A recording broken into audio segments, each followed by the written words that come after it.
Okay, now in this section, we're going to talk through the 5 major aspects of the energies between the planets. So I think this is one area in astrology that kind of gets overlooked because there's just so much information to take in. I think for people to know all the zodiac signs and some of those energies, to even know all the planets and what they might mean, and then even like what the houses are, and then now this is like the interaction effects between them in the center of your chart. It can get very complicated very quickly, and this is an area that's also very important and has lots of information and wisdom for you, so it's worth exploring, and we're going to go through in detail. So these are the 5 major ones. There are some minor ones that are like, for the first day, lesser energies of the ones we're going to go through, and maybe someday I'll add an extra video on those, but these are the 5 major ones that you should know. So what are these? So you'll see, again, if you want to follow along with your own chart and report, I'll give you some examples actually straight from my astrology report. You can follow along based on that, but it's really the lines you'll kind of see in the middle of your chart that kind of connect some of the planets that you have, and then you'll see some symbols on the side as to what they mean. So this is really, you have all these planets bringing you specific different energies to different parts of your chart. So that's different aspects of your life with different energies where you need it. But then there's also, the planets can also kind of tap into each other, either positively or negatively, or bump into each other, whatever the case may be. So the best way I've heard it explained is these aspects are how the planets talk to each other. Some communication flows easily, and then is very positive, generally considered positive, and some does not flow very easily. And I guess some people would say negative, but I wouldn't really go that far, because in reality, the energy that flows well is the ones that obviously can help you out and bring you extra energy and extra tools at your disposal to go through life and learn. But really, the ones that don't flow well, trying to figure those out or resolve them or put a lot of energy towards sorting them out is going to be actually very important for you to kind of accomplish your goals in life and really achieve everything you're meant to do. So even though you may see them as quote-unquote challenges or obstacles or barriers, really spending some time thinking about them and working on them and how you can manage, mitigate, or overcome them will be really important for you as well. So for day one, if this is the first time you're ever seeing these aspects and you have no idea what they are, and maybe even for your whole first year of astrology, if you're still trying to figure out all the houses and all the zodiac signs and even what the planets are, I would make it simple on yourself and say, for the first year, I'm going to focus on all that other stuff, and for the aspects, I'm just going to treat it as flows well and does not flow well. So the energy between these two planets either flows very easily, somewhat easily, or it doesn't flow well at all. So that's kind of the first thing that I think can be a simplifying assumption for you. I would call it, like, if you're at beginner stage, just take that and then go with it and say, okay, these two things are either flowing easily or they're kind of in conflict and not flowing easily, and that's kind of some of the energy that I need to understand from my chart and report. But then once you go deeper and you kind of want to get to intermediate or expert level into astrology, then you can kind of go further into them and really go into the nuances of what they really mean. And we'll even give you some examples straight from my chart so you can kind of see what that energy looks like. Well, I'll go through each of these in a little bit more detail so you can kind of see what do they mean mathematically, or how they appear on the charts. And then how do we think about their energies in a lot greater detail. So first, let's start with those that flow well together. And the first one is the trine. So think of this as triangle. So if you have your astrology charts, you can see if there's 120 degrees of a circle between two planets, and they do give some wiggle room on either side. So don't count yours and say, oh, I'm 118 degrees apart and you're calling it trine. Yes, they do give you kind of this little bubble of wiggle room around each one. Say it's okay, it's close enough to 120 degrees that we think you're experiencing some of this trine energy. So the trine is really one of the most positive ones. I think that if you're going to have one word for it, it should be gift. And the reason for that is this is like flowing energy that can go back and forth very easily between the two planets. The best way I like to think about all of these I'm going to kind of talk about in like relationship terms. And this one is the best explanation I've ever heard from someone is, the energy of the trine is, here, I made some cookies, take one. Right? That would be a gift. Someone knows you enjoy cookies. Someone went through all the work of doing all the work of making the cookies for you, and they're even doing the work of bringing the cookie to you. That is a gift that shows up to you. So the energy of one planet is literally just showing up to the other one and giving you all of the tools and everything available to you. Right? That's the energy of the trine. If you played on a sports team and you really get in sync with people and you kind of know where they are, you think about basketball with like no look passes, or passing behind the back, just all those kinds of things where you get just truly in sync with someone and things flow so smoothly that it almost appears magical the way that you can move things around. That's the energy of the trine and gifting to each other. Additionally, thinking about like relationships at home with your partners or significant others, think of this as, without even talking to you or communicating with you, your spouse or significant other is getting themselves a glass of water and they automatically get one for you. They just know that you're probably going to be thirsty too, and they just instantly meet your need. They know your needs, they anticipate your needs, and they kind of fulfill your needs or kind of bring you their energy to kind of help you along with that. That's a lot of the energy of the trine. It's one of the most positive one that you can have because it really says you have access to really two planets that can maximize or work together well to help you push forward into the direction you want to go. So it's almost like having two tools in the tool belt at the same time that really work together well. Whether it's a screw and a screwdriver or however else you can kind of think about that. The energy of the trine is one of the most positives that you can have because things just magically flow between each other, back and forth. If you're more musical, think of it as members of a band who just kind of anticipate, like a jazz band that can anticipate each other and be able to bounce back and forth solos and harmonies. Whatever kind of metaphor that works for you. And from your context in the world, the trine energy is this gift energy, this free flowing of all your possible energies and benefits from one planet to another. And we'll go through some examples. You'll see where this makes total sense. The second one that's also about energy flowing well. So day one, if you just want to bucket things into 2-1, it's energy flowing well. And its positive one is sextile. So instead of being 120 degrees apart, the planets are now 60 degrees apart. You can see you've got a triangle. If you were to make another triangle, on top of that triangle, that's why you can kind of see the figure that forms below, because you almost have, two triangles on top of each other, separated apart a little bit. That's how you get 60 degrees of energy. And so the sextile is really all about opportunity. It's not completely a gift that already comes to you, but it's an opportunity that's available to you if you want to do a little bit of work on your own. So again, one of the best ways I've ever heard sextile be explained is, I made some cookies, you can come over and have one if you'd like.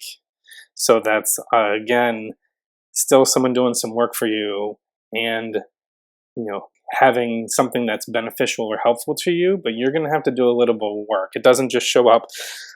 Trine energy and the gift is almost like energy that just shows up passively. I think that's a great way to explain it. Is trine energy shows up passively. You don't even have to ask for it. It's just there to help out. Sextile energy is an opportunity. It's there for you, but you're gonna have to be a little active. You're gonna have to do some work to tap into that energy. But it's still very positive, free flowing, and very helpful. I'm trying to think of examples. Could be if you would leave for work at different times than your significant others, they might text you and say, "Hey, it was raining when I left. I left your umbrella out."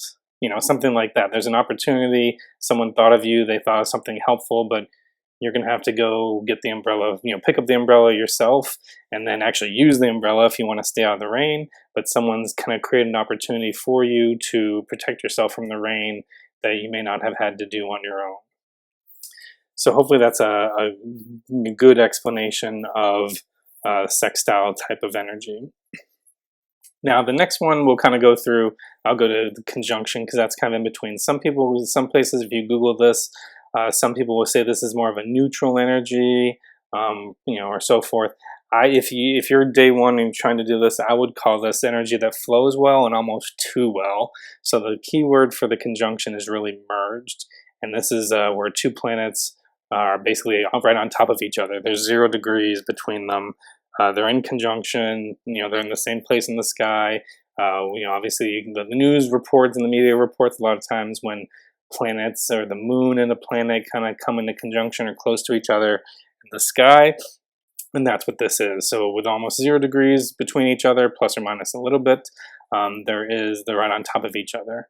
And to me, the reason why I think I'm okay with this being considered neutral for day one, I would consider this almost too overflowing. To me, it's both energies are coming to you because it's conjunction, which means you're having trouble separating them because they're on top of each other. Think of it as a merged energy. It was basically like, I'm having trouble separating these two because they're both coming to me at the same time. So some examples could be, if you have, two energies that you just can't separate, if it's whether it's your moon, which would be like Cancer, which is highly emotional things, or, Mars, action taker, those kind of, it's like, well, I'm struggling, those will be on top of each other. So it's like, I'm struggling to separate my emotions from getting what I want to do.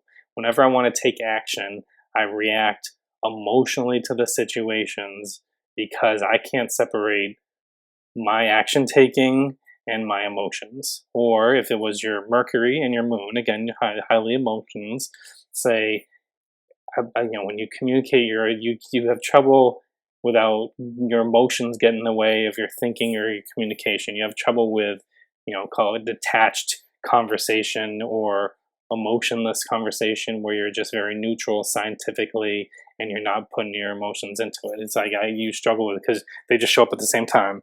Your thinking, your communication, if that's Mercury energy, is always merged with your emotions and you're having trouble separating them. We'll go through some examples of conjunction from some charts and reports as well too. So hopefully that makes a little bit more sense on that one as well. So I would say that's like the first half of the aspects that do flow positively. You can make an argument on the conjunction because you have trouble separating the two energies, that can cause some conflict for you or make things a little bit difficult since the two energies show up at the same time. But that's almost like they're overflowing because they're on top of each other. On the other side, we look at things that do not flow well together or cause conflict, obstacles, or barriers. And the first one is opposition. So an opposition is where they're 180 degrees apart. They're on the exact opposite sides of your astrology chart, plus or minus a few degrees. So basically when you look at your chart, things are on the opposite side of each other. Those are considered at opposition. So the best one word for this is like seesaw or one at a time, which to me says, both of these you can tap into. If you think of the planets as energy that comes to you, what is coming to you, what energy is coming to you that you can access are these tools. We talked about tools with the trine and the sextile.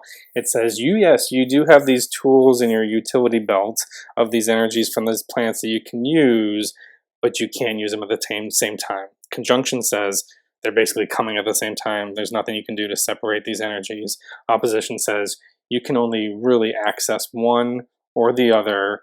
You can be fully on one or fully on the other, but not either at the same time. That can cause you some trouble.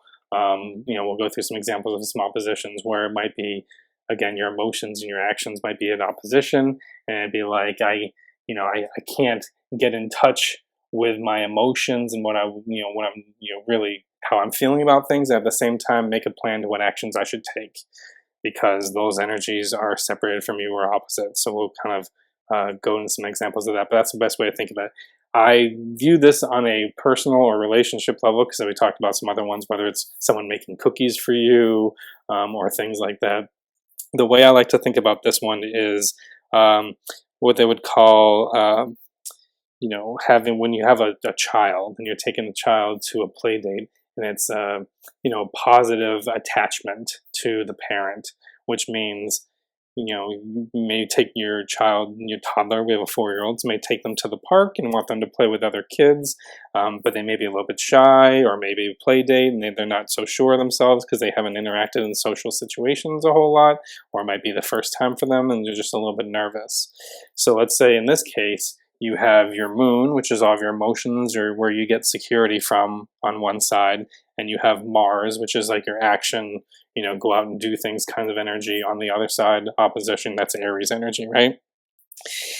That's kind of the situation at the playground here. So you can either hang out and hug your mom and get all the security and emotional support you want in the world, or you could go and play with a new friend and then run around the playground or play with toys, whatever the case may be. But you can't do both at the same time.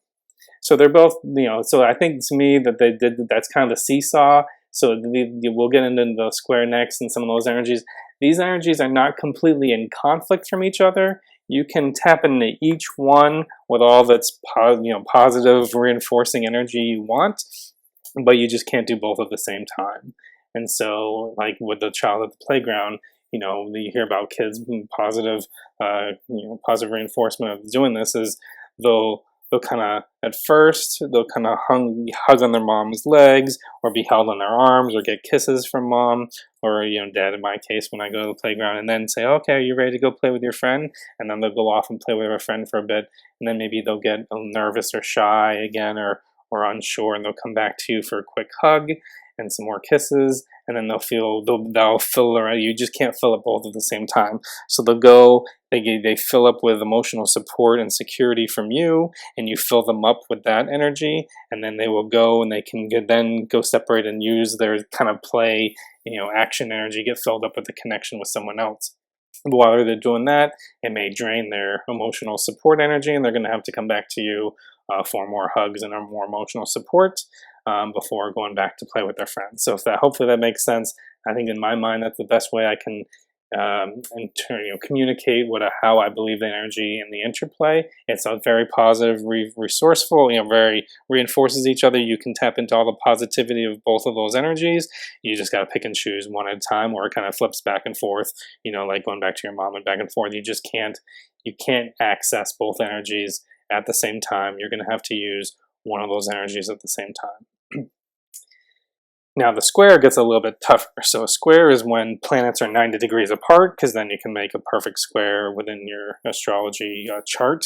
And so that's why it's conveniently called square. 90 degrees apart makes all these right angles, make a square plus or minus a few degrees. So the best word, I guess, for this would be oppose. It's not opposition, but like going against each other. So square would be two energies that not only do they not flow well, but they're actually in conflict with each other.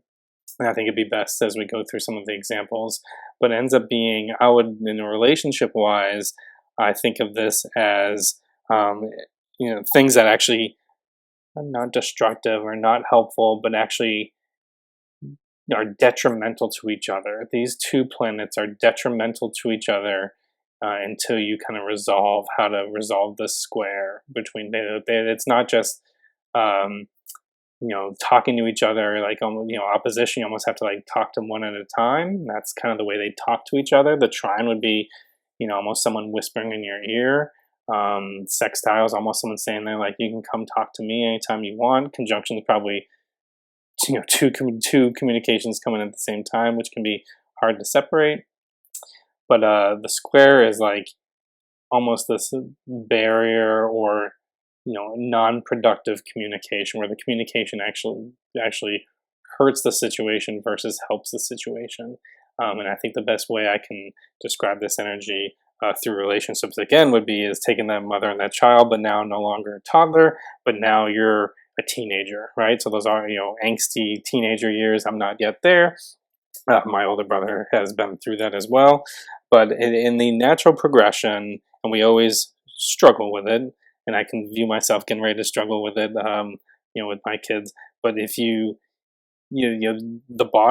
the first part of your life, you are interacting and being a part of your family.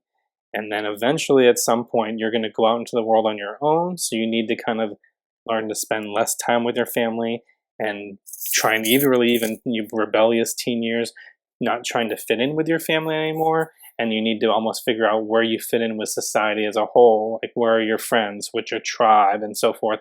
Like how do you go to the larger tribe and fit in with that? And that's where this kind of awkward energy kind of comes in the teenage years, and that's kind of what how I view some of the square energy. So in this case, if you think about the bottom half of your astrology chart, as we talked about, is all about working on yourself and working at home and working with your family, and the top half is the energy about now trying to interact with the external world and the environment, and that's almost this kind of energy. So you can imagine many different situations with teenagers, and many of you have had teenagers or gone through it more recently than me and may have better examples, but this would be, example where it's like, okay, on Saturday night, the family is going to have family game night, and we're all going to get together and, play games as a family. But at the same time, the teenager may have an invitation to go out with their friends to a party, wherever the case may be. In this situation, you cannot do one or the other without hurting the other situation. And that's kind of the two energies between these two planets in this case. If you are spending time with the family and you're doing game night there, you're probably going to be complaining the whole time, you're keeping me from my friends. That's going to cause a little bit of conflict there. But then you're probably getting in trouble with your friends. Could be friends may message you, hey, where are you? I thought you were going to ride with us. I thought you were going to be our ride. I thought you were going to pick this up. I thought you were going to tell, so-and-so we're coming. Whatever the case may be, there's an opportunity cost from one scenario by spending time with the other. So there's an opportunity cost that's hurting your relationship with your friends because you are with your family. Conversely, if you leave your family and say, okay, I'm just going to go out with my friends, you're kind of hurting your standing in your relationship with the family, because they'll be like, well, this is family game night. Why are you choosing to go out with your friends over your family? And this is your siblings' favorite game. And you know that family night 2 weeks ago, you got to choose what we wanted to do and you chose to watch a movie. Now family night this week, it's your siblings' turn and they chose this game that they'd like to play with you. And but now you're abandoning us, basically, something like that. And in the same way, saying like, now we can't, whether it's a 4-person game, now we can't play the game as you leave because this game only works with 4 people. You can imagine all those kinds of scenarios with all these kind of conflicts, but that's really a lot of the energy of the square. I'm probably belaboring this a little bit more, but that's the energy. This to me is like, it's really, these two energies aren't just so you can't tap into each other. They're really at opposites of each other, and pushing kind of pulling you in different directions, pulling you to your friends or pulling you to your family, and that the tension that it's causing is causing a negative, conflict and barrier. Hopefully that's helpful. That's kind of how I view them with relationships to each other and how the planets talk to each other. If all this is too much for day one, certainly go with energy that flows together well and energy that does not flow together well. But now let's expand to some examples from actual astrology reports that I've done, and actually most of the beginning ones will be from my report. So, and I highlighted just the ones I want to talk about, which might be more clearer examples before other ones. So let's talk about some trine energy. So this is my astrology report and my aspects of my moon. So if you think of moon energy, which is the zodiac sign of Cancer energy, which is all about your emotions and security and where you feel secure and that true divine feminine energy. I do a lot of tarot. If you've taken my tarot course as well, this is the true high priestess intuition energy, all that kind of stuff. So now we have the moon and all that emotional energy, which is trine, which is a gift with Mercury. Right? So Mercury is all about your thinking, your communication type of energy. This is a very Gemini kind of energy. And so this is all about, how you communicate things with these other people. So I've got my emotions and my communications are positively flowing between each other. And if you want to go a little bit further than that, the trine is they're gifting each other, everything about each other, free-flowing, magical harmony in a band. And now as we look through some of the examples from the report, it's you're able to communicate your thoughts and feelings with ease. Well, that makes absolutely perfect sense, because that's exactly what we're talking about. You're able to communicate your thoughts, Mercury, and feelings, Moon, with ease, Trine. I mean, you couldn't get any more, very basic, just a straight translation of that, right? So, Mercury deals with your thoughts and feelings, or with your thoughts. Moon deals with your feelings. Trine talks about things flowing at ease. You may be a charming person, at times manipulative. So I think that would mean is like both ways. Like I personally believe all energy and tarot and astrology carries as a duality, carries its positive energy with this. So this could be, you communicate your thoughts and feelings with ease, which means you're able to communicate in a way that resonates with people on their emotional level, and they truly get it. You can use that for positive reasons. You can use that for negative. So it's maybe charming, which is like, obviously they resonate with you as you start talking. You're resonating with you emotionally. Can be at times manipulative, which means you might know the right things to say in which to ignite a feeling or emotion in someone to motivate them in a direction that you want. That's kind of a manipulation effect with it, which is if these things are flowing so smoothly between each other, sometimes it'd be like hard. Say if you're trying to say the right thing to get someone to feel better, that may be hard to do. But if these two things are flowing together, it says, oh, you're feeling a communication, you're going to naturally know the right things to say on the communication level. If you think about tarot as the 4 different suits, you can, from the vector of communications and thoughts, you're able to connect into the vector of emotions. You have a talent for making decisions based both your heart and mind. So talent for making decisions based both on your heart, Moon energy, and your mind, Mercury energy, which means the talent is almost this like gifted magic between them. So once you start to read a few of these in charts and reports, it's really, you're like, oh, this is so insightful. And then you're like, wait, they basically just told me my moon is trine Mercury. So sentence number 1, communicate thoughts and feelings with these, Moon trine Mercury. You're a charming, manipulative, Moon trine Mercury. And then a talent for making decisions based on your heart and mind. That's Moon and Mercury. Okay, got it. You just told me Moon and Mercury flow together well 3 different ways. I get that. Okay, thank you so much.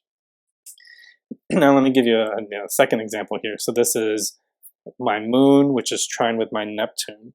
So Neptune is like this Pisces energy. It's all about like refinement or connection with intuition. This is where you can kind of go into like supernatural psychic kind of energy from that as well too.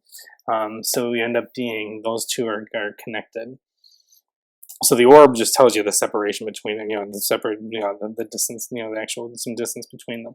So trine, Neptune, and Moon. So you're a highly intuitive person with a gentle manner.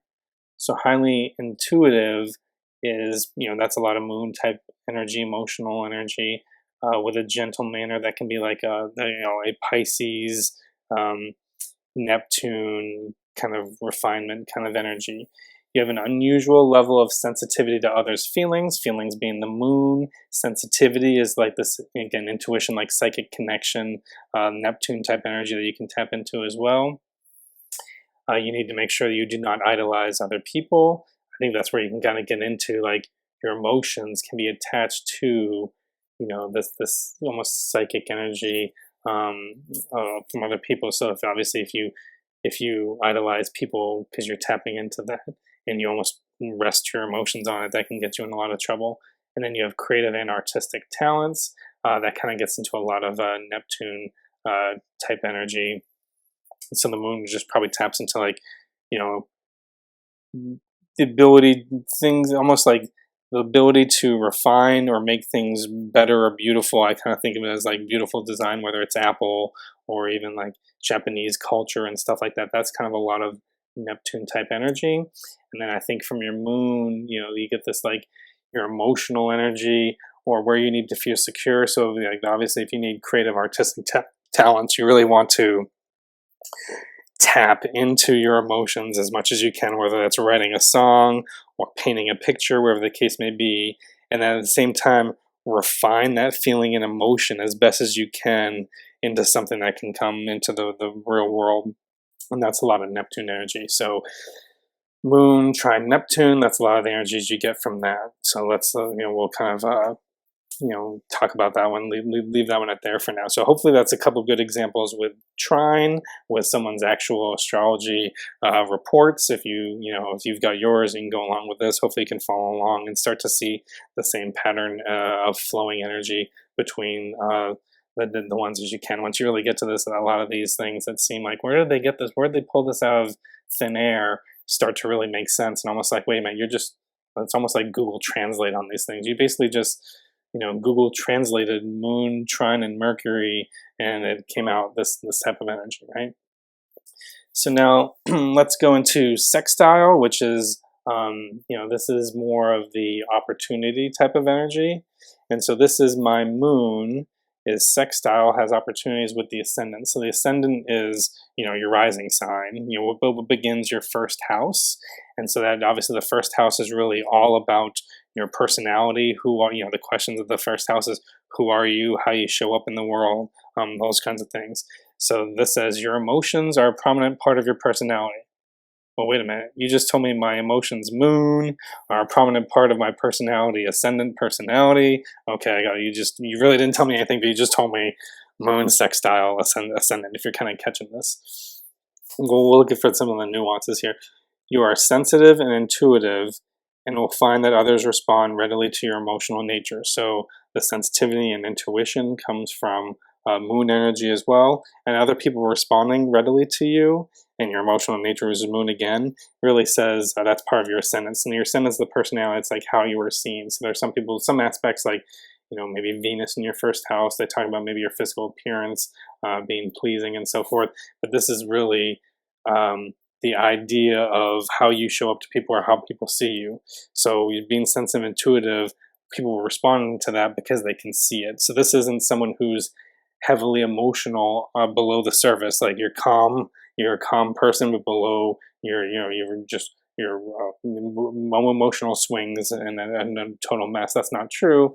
It's like your emotions are a part of your personality. Everyone just knows you as an emotional person, whether that's an emotional talker with your hands, like I do sometimes, or you're just truly wear your heart on your sleeve. That would be this kind of energy as well too. You will learn, this is where we get into opportunity versus gift. You will learn much about yourself through your feelings. This does not say, your emotions will magically make you feel completely in touch and in tune with everything about your life. That would be the gifting of it. That's not this energy. This energy is you will learn much about yourself through your feelings. There's an opportunity for you to explore your personality, which is the ascendant, the first house, your rising sign, through your feelings, through your moon.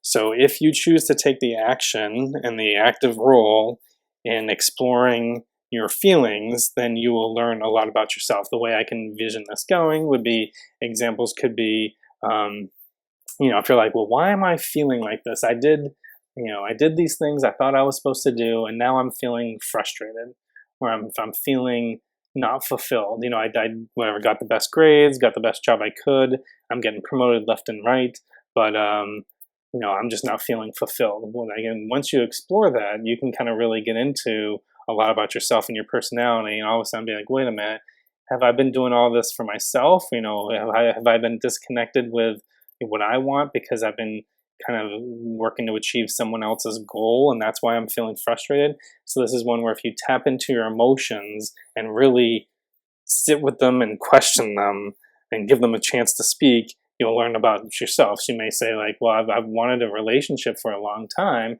and now that I'm in a relationship, why do I want freedom? Why is this not what I wanted? And then from exploration of that, other things may come out in your personality, which may be in other parts of your chart to say, well, I do want a relationship, but I actually need a relationship with someone who respects my independence. See some examples of that, later. And then values, let me do my own thing so that I can still grow as a person and not lose myself in the relationship. Because there are some aspects we would say, like, basically you put the needs of others ahead of yourself, and you kind of, dissolve into another person and kind of lose yourself and your independence. Hopefully that makes sense as far as sextile type of energy.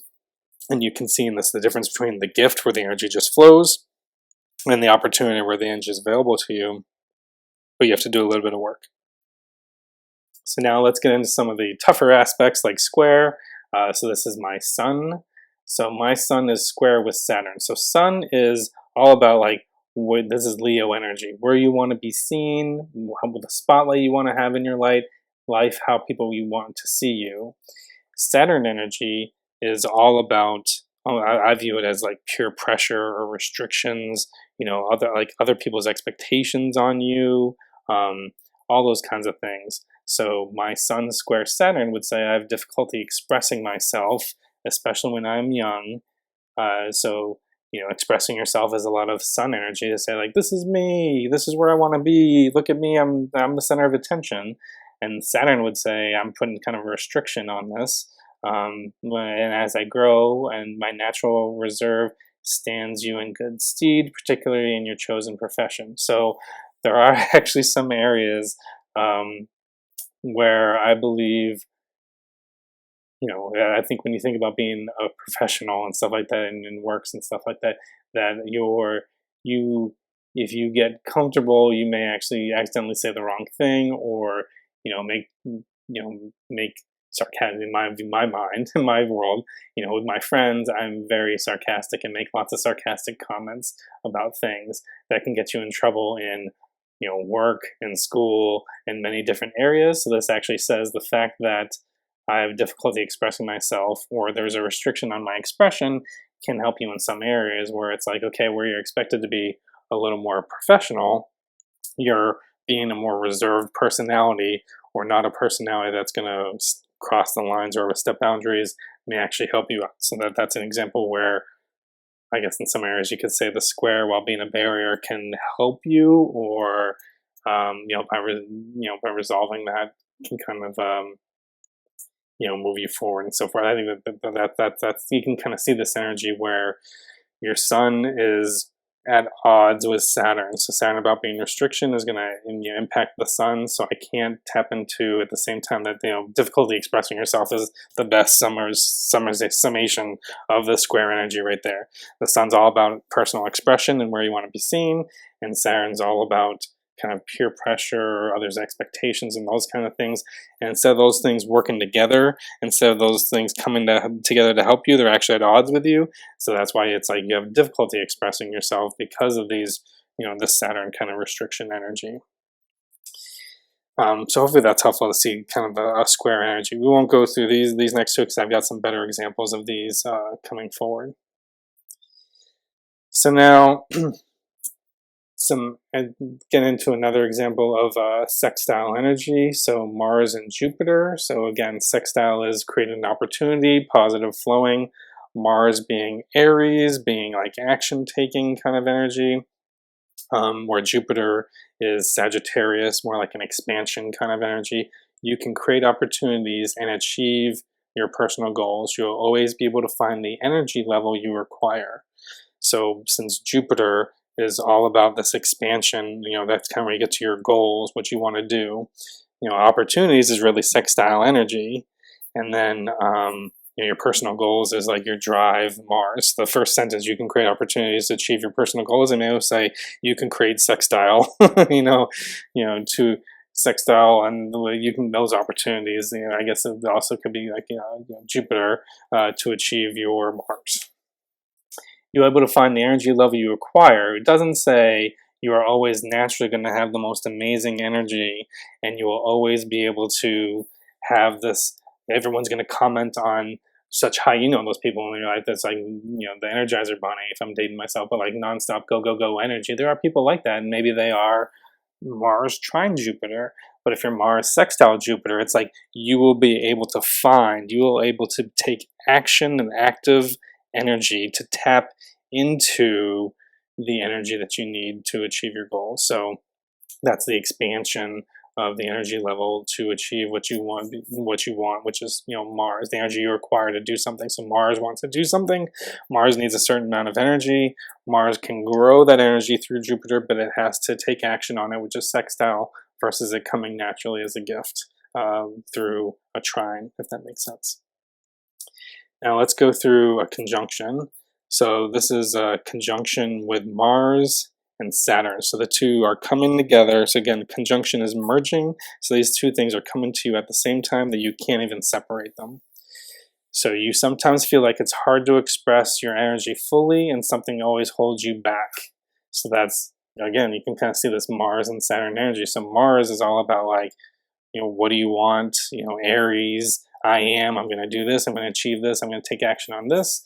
But as you do try to express that, there's something holding you back, which is the Saturn energy. Saturn is about peer pressure, restrictions. I always think of it as like the rings binding you in. There's a feeling of bashing your head against a brick wall, and this is frustrating because, yes, you can't separate these two energies. You are always trying to express yourself. You can't do it fully because something's holding you back. You are ambition. That's very Mars energy. You have the ability to slowly but surely reach your goals. That sounds like, the holding you back is going to slow you down rather than speed you up. And you also have the ability to organize yourself and others and good self-discipline. That's a lot of Saturn energy. So, Saturn's all about putting you in the box. So self-discipline is putting yourself in the box and making rules around you, what you can and can't do. And then organization, that's like things, that's Aquarius energy would be opposite of like, having things messy and around and so forth. Being able to organize yourself and others and good discipline, that's a ton of Saturn energy. So these two are coming together at the same time. The energies merge. You're struggling to separate the two. That's where you can see some people think of this as like a neutral energy because you can't separate them. So if you do get something like Saturn, Saturn's going to be slowing down or restricting things, whereas everything else wants to move forward or expand that energy. Now let's go to opposition. This is actually no longer my chart and report because I didn't have great examples of opposition. So I took one from a recent chart and report that I did. So if you have recently gotten an astrology chart and report from me, this could be yours. And actually, I know who this is since I looked it up, but I'm not going to share.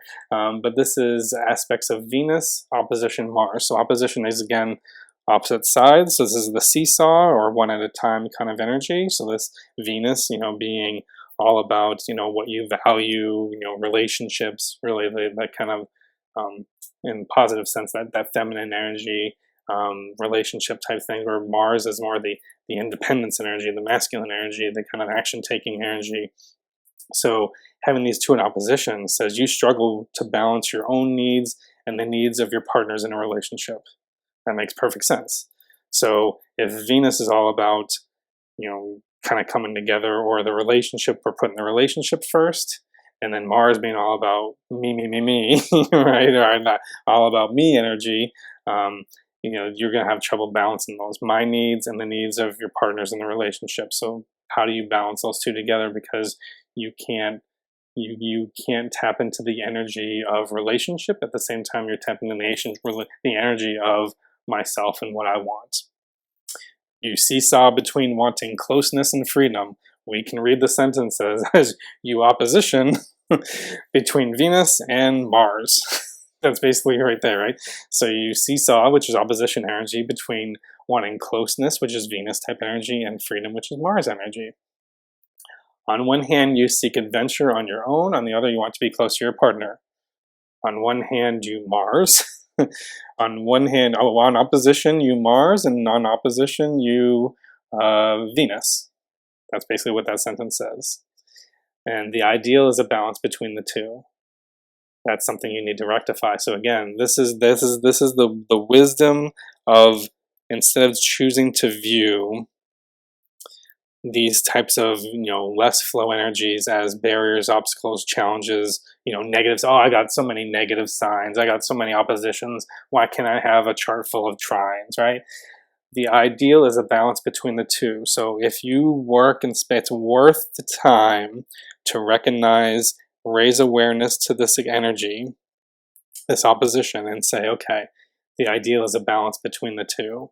And maybe in a relationship, it's like, hey, on Friday nights, it's just you and me, and we do our own thing. On Saturday night, I'll go out with my friends. Maybe you go out with your friends, and you just kind of almost come to this agreement that that's how you're going to manage your life, and that is the balance between your relationship. Instead of like every Friday, like, well, let's stay. I would like to stay in and watch a movie. Like, no, I really want to go out with these people, and then you get in this argument. That you can see this going, and I see this on the time in your chart. Like, I always get into an argument with my significant other because either I want to stay home and do, home relationship things, and maybe they want to go out with friends or do things with friends, and that's a challenge. And you can always find a solution to it, but it says the solution is not going to be easy or obvious to you. You're going to have to put some work and effort into this, and almost like systematize it and say, okay, if my energy seesaws between this, what my needs are is I need a specific day that we're only going to focus on us, and a specific day that we're going to focus on spending time with our friends. That way, I can't have every day being a fight or a seesaw or a pull between them, because that doesn't work for me. So I need some kind of, this is where you can kind of use the information in your chart and report to improve your life in these areas, and these are where you make the breakthroughs and can really take you from, I struggle with relationships, this is a problem for me in every relationship, this problem has led us to break up in every relationship. You can see how this could happen, and then say, oh, well, I know if I'm in a relationship with someone, I need to communicate with them these things ahead of time to say, hey, I really need some time where we dedicate time to us, and I really need some time where I dedicate time to myself or with my friends, because both are very important to me, and I hope you can respect that. And if I find someone who can value and respect that in me, because I'm open and communicating with it, then that's a relationship we can move forward to. If we can't come to that kind of agreement, or your values are in conflict, and you don't value this, or will not grant me this kind of a way of thinking about things, then maybe that's a relationship that shouldn't move forward anymore, because I know it's just going to end up in conflict if I can't organize things in this way to balance the energies that I have. So hopefully that's super helpful for you, and this is just a chart kind of summarizing some of this, so you can kind of pause it and look through it if you need any more between it. But as you got harmonic, let's like have positive flowing, which is trine and sextile. There's some of the symbols to look for in your chart. The nature of the trine is the Jupiter kind of expansion. Sextile is more like, kind of Venus energy, opportunities. Opposition is really about Saturn, like restriction. It's like one or the other. And the square is really this kind of like Mars. I would almost view this as like the Mars at war energy and so forth.